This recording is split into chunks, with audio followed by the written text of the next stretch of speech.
Good morning students. आज हम पढ़ रहे हैं आरोह में विदाई संभाषण पाठ 3 और इसके लेखक हैं बाल मुकुंद गुप्त जी।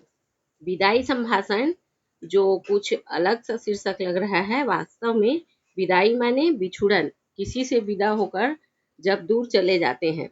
और वास्तव में ये पाठ है हम भारतीयों के लिए बहुत अच्छी एक प्रेरणा स्रोत, जिसमें स्वतंत्रता के पूर्व जब अंग्रेजों का शासन था और वास्तव में जिन लोगों ने उस समय की परिस्थितियों का मुकाबला किया है, उस समय की वास्तविकता का वर्णन है।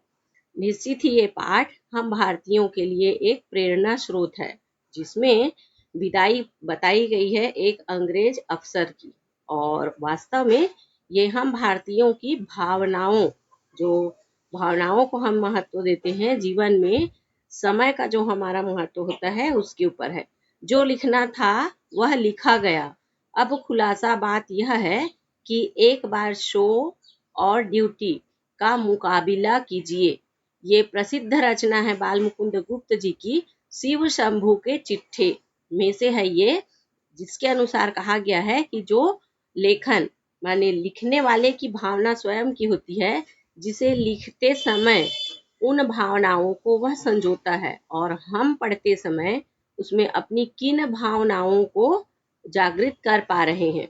एक बार शो और ड्यूटी ये अंग्रेजी शब्द हैं, इसलिए कि यह पाठ मुख्यतया अंग्रेजों पर है, तो बहुत सारे शब्द इसमें ऐसे प्रयोग किए गए हैं। ये बाल मुकुंद गुप्त जी हैं, प्रसिद्ध साहित्यकार हैं। इनका जन्म 1865 ग्राम गुड़ियानी, जिला रोहतक, हरियाणा में हुआ था। इसमें उसके नीचे जन्म के नीचे देखिए शीर्षक दिया है प्रमुख संपादन। वास्तव में भारत में जिस समय अंग्रेज हमारे ऊपर शासन कर रहे थे, एक दूसरे तक संपर्क जोड़ने का मुख्य साधन यदि सभाएं आयोजित की जाती, तो अंग्रेजों के द्वारा ऑब्जेक्शन जो होता, उन लोगों को जो प्रताड़ित किया जाता, तो सबसे मुख्य साधन था अखबार, पत्र पत्रिकाएं। तो इसलिए इसमें संपादन दिए गए, इन्होंने इन पत्रिकाओं का संपादन किया। अखबार ए चुनार, हिंदुस्तान हिंदी, बंगवासी, भारत मित्र, इन पत्रिकाओं का इन्होंने संपादन किया था। समाचार पत्र होते हैं तो उसका संपादन का कार्य इन्होंने किया। इनकी प्रमुख रचनाएं हैं शिव शंभू के चिट्ठे और खत, खेल तमाशा। इनकी मृत्यु सन 1907 में हुआ। ये है इनका जीवन परिचय। नीचे जितनी बातें दी जा रही है वो क्या होती हैं? साहित्यिक विशेषताएं, जिनमें से आपको चुनकर किसी 3 को सेलेक्ट करके लिखना रहेगा। गुप्त जी की आरंभिक शिक्षा उर्दू में हुई, बाद में उन्होंने हिंदी सीखी, विधिवत शिक्षा मिडिल तक प्राप्त की, मगर स्वाध्याय से काफी ज्ञान अर्जित किया, क्योंकि उस समय हम भारतीयों के लिए एक चुनौती थी शिक्षा व्यवस्था, जो आज हम आधुनिक और स्वतंत्र भारत में है। तो जिस प्रकार की शिक्षा व्यवस्था है उस समय नहीं हो पाती थी, तो बहुत सा ज्ञान इन्होंने स्वाध्याय से माने प्राइवेट अपना स्वयं की पढ़ाई किए। वे खड़ी बोली और आधुनिक हिंदी साहित्य को स्थापित करने वाले लेखकों में से एक थे। इस प्रकार की जो बातें हैं साहित्यिक विशेषताएं, उसको आप साहित्यिक विशेषताएं में नोट करेंगे। भारतेंदु युग और द्विवेदी युग, जब हम हिंदी साहित्य का इतिहास पढ़ते हैं तो गद्य रचनाओं के लिए ये महत्वपूर्ण समय था। भारतेंदु युग और द्विवेदी युग की बीच की कड़ी के रूप में देखा जाता है, मतलब उस समय का जो लगभग लेखन कार्य है इन्होंने किया है।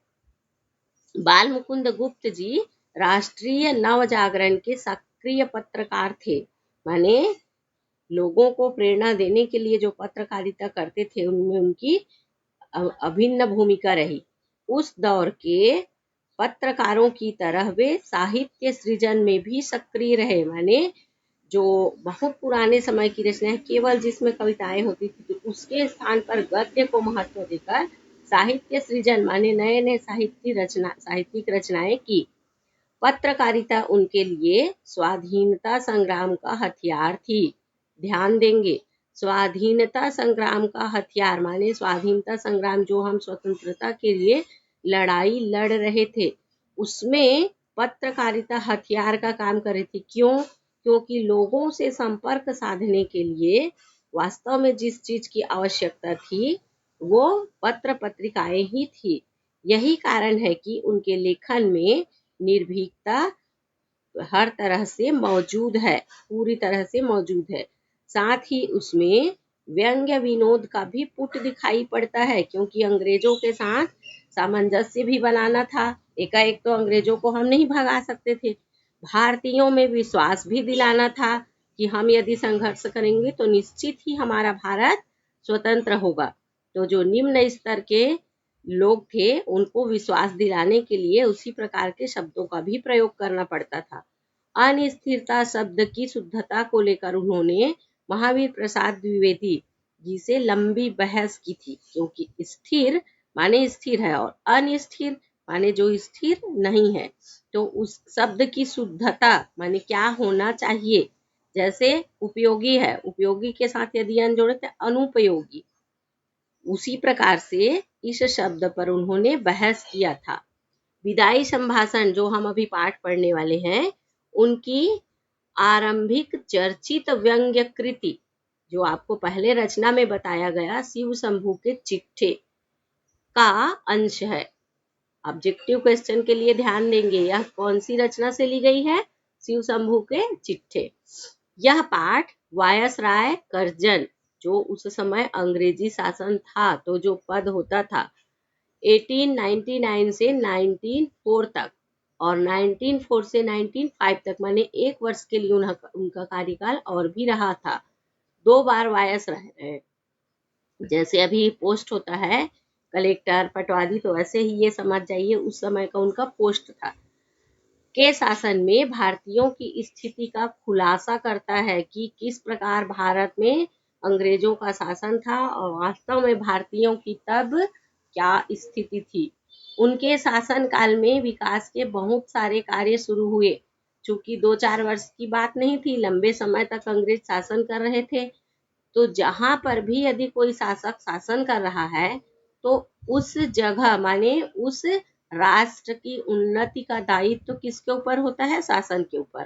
तो अंग्रेजी शासक वास्तव में भारतीयों के ऊपर अपना इम्प्रेशन, अपना प्रभाव दिखाने के लिए ये दिखाते थे कि हम भारत के विकास के लिए भी ये सब कर रहे हैं। वैसे ही बहुत से कार्य उनके समय पे हुए, किंतु उनका उद्देश्य, मुख्य बात में आ जाएंगे, गोरों का वर्चस्व स्थापित करने। गोरे कौन? अंग्रेजी, जो ब्रिटिश शासन था उनका वर्चस्व माने पूरा उनका शासन रहे, इस बात पर मुख्य फोकस करते थे, माने मुख्य ध्यान उनका रहता था। संसाधनों का अंग्रेजी हित में सर्वोत्तम उपयोग करना था। संसाधन हम भारतीयों का ही होता था, किंतु शासक वर्ग माने जो उनके अधिकारी रहते थे किसके लिए प्रयोग करते थे? केवल अंग्रेजों के लिए। और निरंकुशता के पक्षधर थे, माने यदि किसी राज्य में राजा शासन कर रहा है तो मुख्य बात यह होती थी कि प्रजा के ऊपर केवल शासन करना नहीं बल्कि प्रजा का ध्यान रखना भी राजा का धर्म है। किंतु अंग्रेजी शासन निरंकुश होकर सिर्फ शासन करना ही जानते थे। लिहाजा प्रेस की स्वतंत्रता तक उन्होंने प्रतिबंध लगा दिया।